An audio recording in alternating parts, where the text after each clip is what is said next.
You're listening to The White Rabbit, conversations on the art of presenting in a rather noisy world.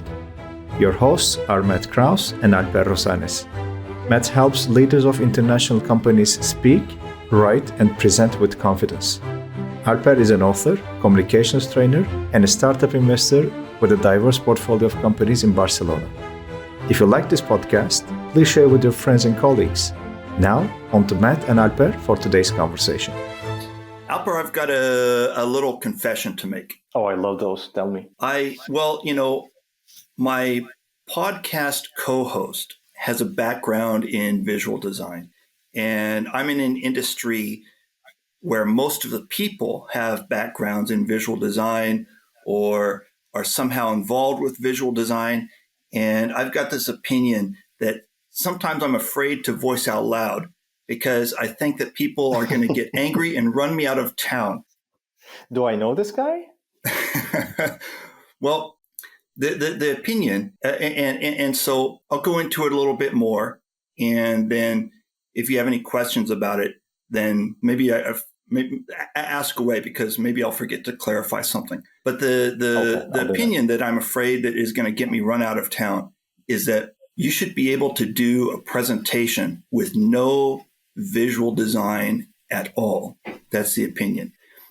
And by that, people often hear that and they think, Matt doesn't think visual design is important. And that's not what I'm saying at all. So when I say that you should be able to do a presentation with no visual design at all, I'm not putting down visual design at all. Not at all. I think visual design is extremely important. And I thank God that there are people who spend their lives studying it. But personally, I think that there are skills that you need before you get into the world of visual design.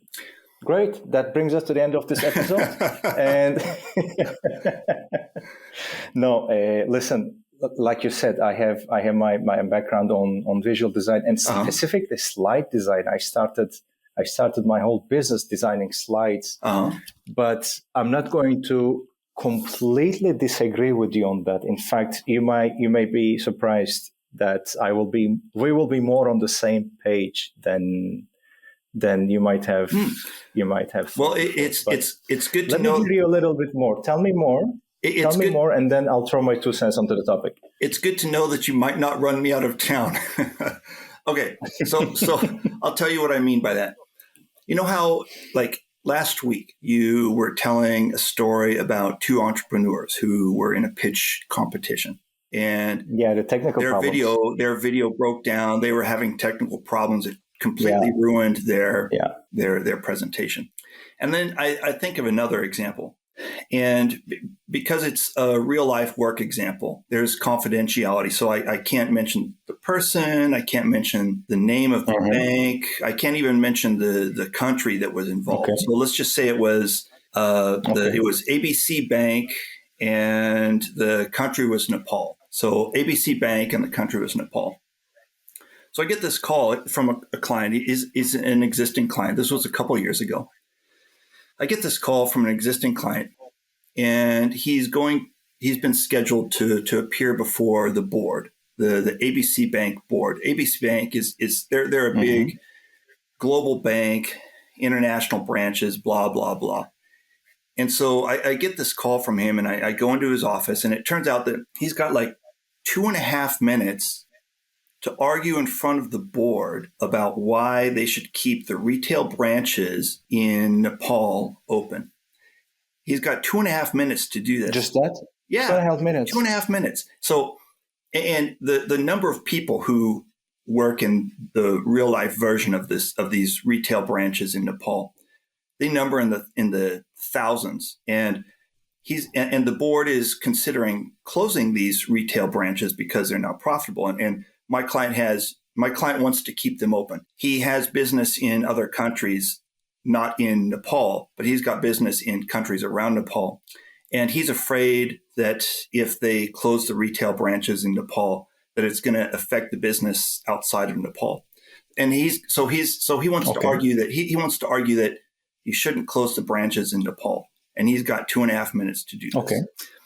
In both of these situations, you're Let's say you're an entrepreneur in Barcelona and you are pitching your product. Or if you are this banker guy arguing about why they should keep the retail branches open. In both of those situations, you cannot go back to your constituency and say, sorry, I tried my best, but in the end, I failed because I had hardware problems. You can't use that excuse. Like if you're the entrepreneurs in Barcelona. What do you mean when you say you want to go back to your constituency? When you go back to what I mean by that is that let's say that the entrepreneurs in Barcelona, they can't go back to the bank and say, hey, banker guy, we really would like to stay open, but we had technical problems and now we ran out of funding. You can't say that. The banker is not going to say, oh, well, in that case, I'm sorry that you had technical problems. Here's money for the next year. The banker guy is not going to say that. And okay. And you, if you fail in your 2.5 minutes in front of the board, you're arguing for the branches in Nepal. You can't go back to, but what I mean by constituents is the people who work in those banks. You can't go back to the people who work in those banks and say, oh, you won't be able to pay your mortgages or feed your children because my presentation failed. I had technical problems. So you can't go, that excuse is not good enough. I had technical problems is not good enough. And in a presentation that's so short, 4 minutes or 2.5 minutes, you don't have time to fix a technical problem. Even if you have a technical problem and you have a ton of backups, a plan B and a plan C and a plan D and a plan E, you probably don't have time to implement them. And so if you have technical problems during your presentation, your story needs to be so tight, it needs to be so good that you can get through your 4 minutes or your 2.5 minutes.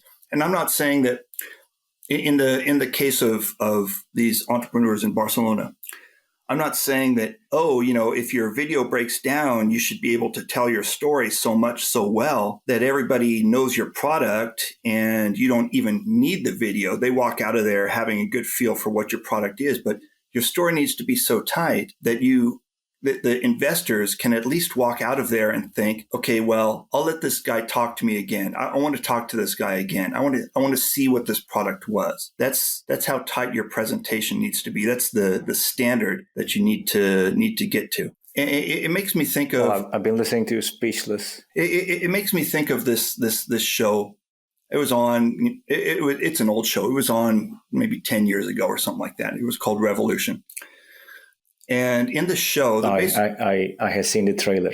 It was one of my favorite shows. Unfortunately, it was not. I didn't popular. watch it, but I watched the trailer. It was interesting. Well, it got canceled after 2 seasons. It didn't work out well at all. I thought it was a great show, but it didn't do well in the ratings at all, and it got canceled.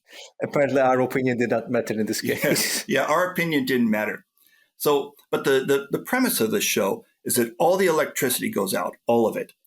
Planes fall out of the sky, cars stop working on the spot, they pull off to the side of the road and they never work again. And it's not just the production of new electricity that stopped. It's like all electricity, all electronic stuff stops working, even battery powered stuff. So cell phones stop working, iPads stop working, laptops stop working. Anything that uses electricity in any form stops working.